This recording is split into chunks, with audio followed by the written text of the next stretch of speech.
made from plastic. Plastic. 100%. What specific plastic? PET. PET. Because PET is the most recyclable.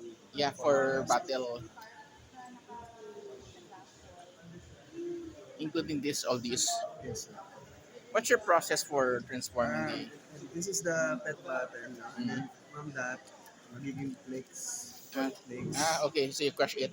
And then from flakes, magiging pellets. Yeah, that's a typical raw material Yeah, sa yeah, for yeah. recycling. From pellets, it becomes a yarn. Mm-hmm.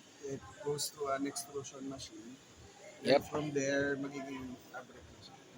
Ah, So anything that requires fabric, we can produce. Like either knitted, we call this knitted, or non-woven, yung bags, yep. tents, hammocks. Ito, this one. Yeah, this one is also. Lanyard. I have my cards here para hindi mo na-scan. Okay lang. May isa pa for my friend. I'm one of the first Filipinos who summited Mount Everest. Galing mo ah. And this is my new Everest. Ah, Actually, the challenge is what? the machine that converts the pellets into yarn. The thread. The extrusion machine. Yeah, extrusion machine. It's about $600,000. Mahal. That's why- What's expensive? The nozzle or the ano? The whole thing. The whole thing. The whole thing. Kasi high pressure yun, di ba? Yeah, kahit, Hydraulic ba yun? It's hydraulic? Or Hindi.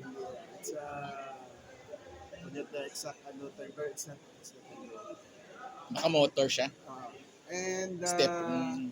kahit ano yung capacity, so pagbago ako ng capacity, it's the same process, so same price pa rin siya. Yes. So, any local startup trying to tackle that? I'm the only one.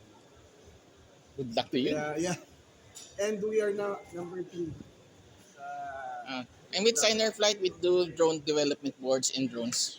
Okay. Okay. Also, YouTubers, I'll post this on YouTube. Sure. Sure. Thank you very much. Nice meeting you. Nice meeting you.